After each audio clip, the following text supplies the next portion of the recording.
3 console generations into the video game market, it only made sense that back in 2012, Sony would announce its own gaming crossover fighting game, where characters from its long history could duke it out in multiplayer matches like other companies before them have created based on their own works. It seemed like a no-brainer coming from the company that created the best-selling console of all time with plenty of exclusive iconic characters under their belt. But from the moment of its announcement all the way to its eventual release, PlayStation All-Stars Battle Royale was met with extreme lukewarm enthusiasm and even apathy from players around the world.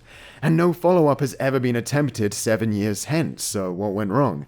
Well, even back when the announcement trailer was first shown, there was reasons to be concerned about this game's chances of getting an audience. The first characters revealed were Kratos, Sweet Tooth, Nathan Drake, Parappa the Rapper, Sly Cooper, Colonel Raddick, Fat Princess, and Big Daddy. Now, the first thing out of the gates, the absolute most essential thing that Sony needed to prove, was that they had a substantial enough backlog of characters to fill up a fighting game roster. And it would be almost impossible to say that after 3 generations they didn't, until we all saw this lineup. That first batch of fighters really didn't give off the vibe to people that Sony had a ton of characters, even though they do. People unfamiliar with PlayStation could assume they didn't have much of a repertoire to work with when the reveal included a character from a download-only title like Fat Princess, which doesn't really have much of a vocal fanbase that I know of, and Big Daddy, a character from a 2007 title that was initially released exclusively on Xbox and PC, and took another year to come to a Sony platform. Honestly, for the first outing of the PlayStation fighting game, I feel that maybe going for exclusive characters only would have sent off a more confident message. That yes, they can have a big roster just by themselves, and maybe resorting to guest characters could have been left to later iterations like a certain other crossover fighter did. The only third-party guest characters I could have seen being fitting right off the bat and well-received no matter what were Crash and Spyro, as their classic titles are associated heavily with the PlayStation brand. But they didn't make it in at all. Instead, to add insult to injury, some of the third-party characters featured designs from titles that weren't even out at the time, like Reboot Dante and Metal Gear Rising Raiden. Rather than add guests that at least use their iconic designs to celebrate past games featured predominantly on PlayStation, we got what felt like adverts for upcoming releases. A celebration of games we didn't even know were any good yet because they weren't even out. And years later, now that the DMC Reboot series seems to have bitten the dust, nothing dates this game more than the use of that reimagined version of Dante. Or how about 2 Bioshock Infinite levels, a game that again wasn't even out yet, and yeah, did receive praise on release, but is barely mentioned at all now after its hyped launch window. You know, if you are going to put Big Daddy in the game, you'd at least think they'd add a Rapture level to the game, and not 2 Bioshock levels based on a Bioshock game not even out yet. But if there was a bigger reason right from the start to ridicule PlayStation All-Stars, it was how clearly its style and design was ripping off Super Smash Bros., Nintendo's crossover fighter. 4 players slapstick fighting in a 2D platforming arena, with items dropping in and environmental hazards causing chaos. While there are differences between the two I'll bring up later, there's no denying visually, tonally, and aesthetically where the inspiration was coming from. Honestly, I think Sony would have gotten a lot more respect if they had maybe opted to make a more traditional fighting game in the style of a Capcom or Namco fighter, rather than making their inspiration so obvious. There exist countless fighting games that build on the basic structure of Street Fighter or Virtua Fighter, but there are far fewer that have the immediately recognizable style of Smash Bros. I can only think of like a handful. When it's also the only other fighting game about a console manufacturer's IPs, that also of course draws attention to what template is being worked off here. Again, making a more traditional 2.5D fighter might have been for the better, not just because the Smash clone we got felt a bit lacking, and to avoid the comparison, but purely on the basis of what kind of IPs you're working with here. Let's look at Smash Bros. For a second. Most Nintendo IPs are designed with all audiences in mind, right? Light-hearted games about happy cartoon plumbers, cuddly balls of candy floss that suck up monsters, anthropomorphic foxes, and collectible cuddly critters. Characters that on the whole lack complex personalities, emotions, or backstories. So having them all jump around slapping each other in ridiculous cartoony fashion isn't really a very big leap in tone or style for this lot. But there are some outliers, right? Like, say, Alien Bounty Hunter Samus Aran. Now here's the thing, I think I would be considered a big Metroid fan.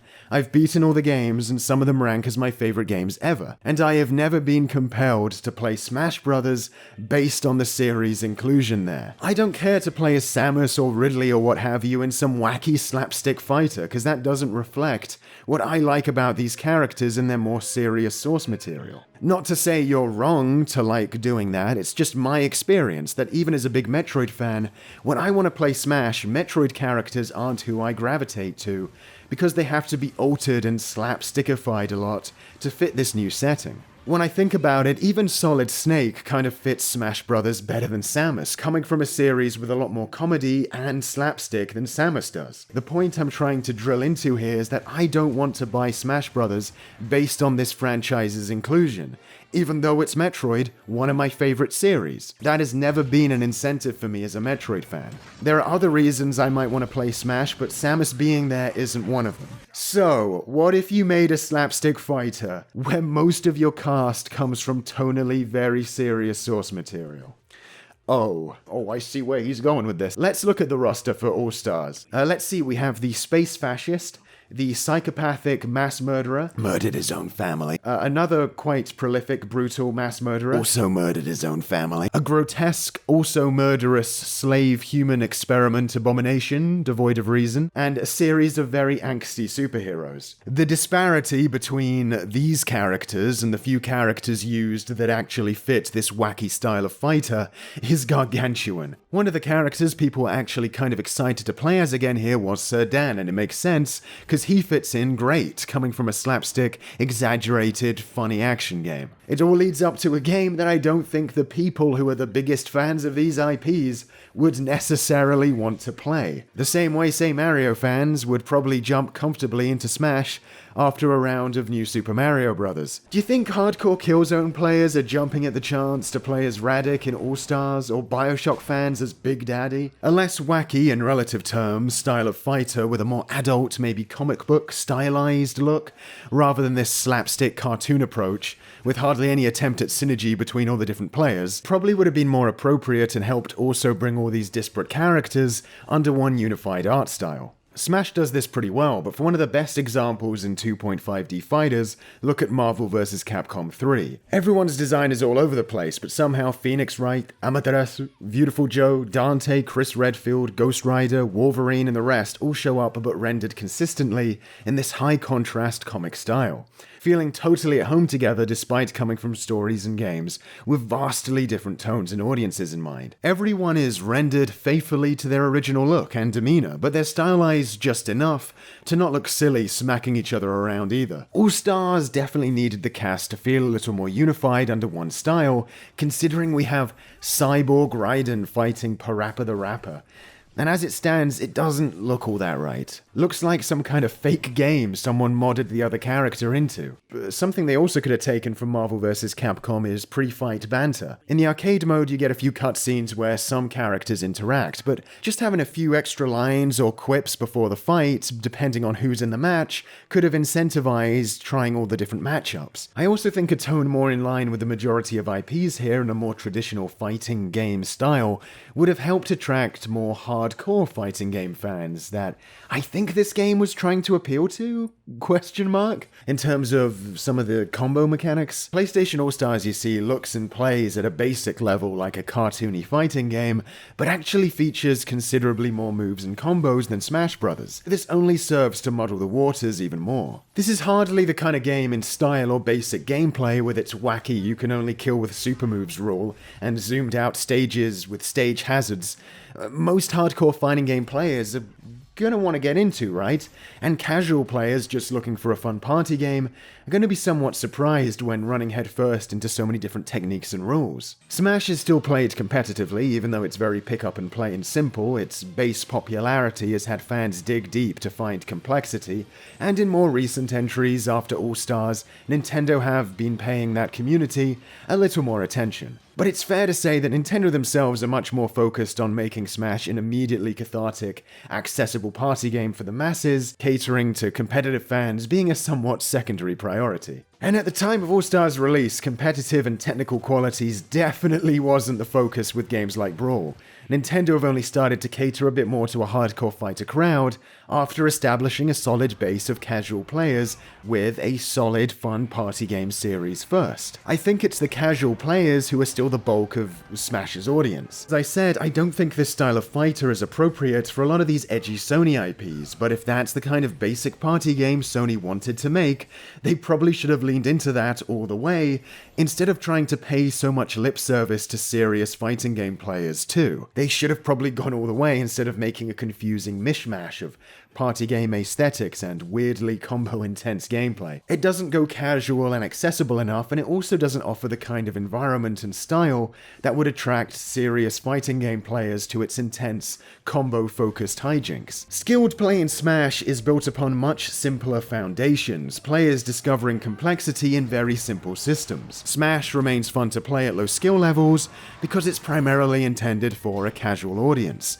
designed to be fun off the bat without requiring too much commitment and practice. But by bringing so many moves and combos into the mix with All-Stars, Sony created a game that can feel kind of frustrating without substantial practice, like a more serious fighting game can, only again, this is designed to look and behave like a party game, so you're not expecting that as a casual player, and as a serious player, you're not likely to be playing anyway, and probably won't enjoy trying to get very tight combo timings down with a zoomed out camera a mile away. A lot of the people who uncovered Smash's viability as a competitive game probably got into it first as a fun, appealing party game about Nintendo mascots before developing a competitive interest. I'm sure that's the case with a lot of people who got into it competitively after that competitive angle was discovered. And even then, those people have to move away from the default settings of Smash quite a bit to get the game to be competitive. And that's not even taking into account the folks who don't consider Smash viable as a competitive fighting game at all, but if you think I'm going to pick a side on that divide, then you're crazy. I think All-Stars wanted that competitive interest too quickly. When, let's be honest, the real money is probably in that broader casual demographic, which they still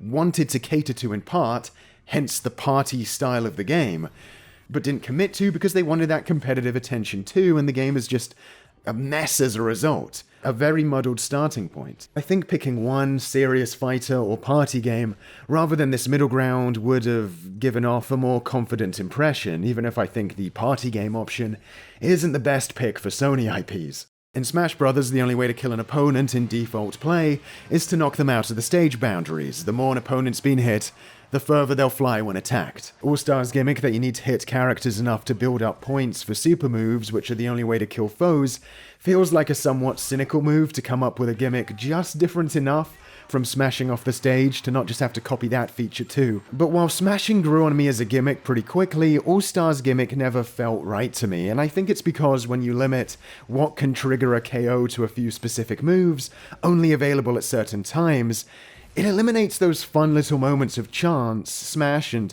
a lot of fighters in general can offer, where you can balls things up and die by accident in a ridiculous way by falling off something or running into some item or stage hazard that gets the better of you, which is the kind of goofiness you want in a party game, for example. But instead, if we take the game as a serious fighter, from a tactical perspective, it eliminates the chance of pulling off quick tricks and fun heat-of-the-moment strats where you get creative and end an enemy super quickly or create some bullshit scenario where a bunch of people get owned with a move they didn't see coming. It eliminates cool little character-specific tricks that only come up once in a blue moon, but when they do, are super satisfying. Only being able to kill with super moves sterilizes All-Stars. Yeah, it rewards getting combos to fuel the super moves, only letting players get killed in a sensible, regimented fashion. No bullshit allowed, only landing these moves will get you killed. But in a fun, wacky party game like this, or even a more serious fighting game, it's too restrictive, I think. It removes elements of both strategy and random chaos that make a fighting game or party game fun. Every kill in All-Stars is flashy by the nature of only being able to do them with super moves, but while that's cool to see in fighting games sometimes, other times it can be even more satisfying to end with one last normal jab you barely got in. Inversely, it kind of kills the hype of ending with a super when that's the only way you can end enemies. I don't want to get too mechanical with this video because the issues are more broad than that, and I'm not the best player, I'll be honest. I'm sure if you did study the game and got technical, there's fun to be had. Only being able to kill with super moves does make you think a little differently about how to approach conflict.